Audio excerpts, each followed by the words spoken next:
பகுதியில் ஊராட்சி மன்ற தலைவரின் பேச்சை கேட்டு கரண்ட் கம்பிகள் அருகே இருக்கும் ஊராட்சி அலுவலக கொடிக்கம்பத்தில் ஏறிய பள்ளிக்கூட மாணவனால் பெரும் பரபரப்பு ஏற்பட்டுள்ளது.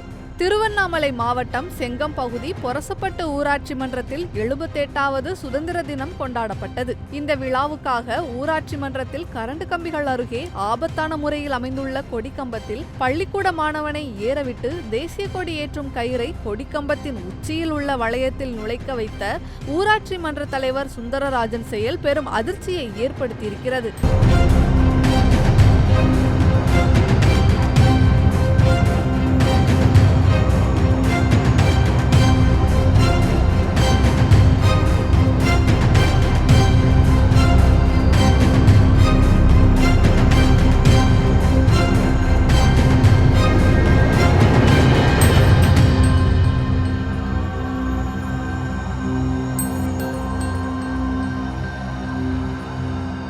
செய்திகளை உள்ளது உள்ளபடி தெரிந்து கொள்ள ரெஃப்ளெக்ட் நியூஸை சப்ஸ்கிரைப் பண்ணுங்க.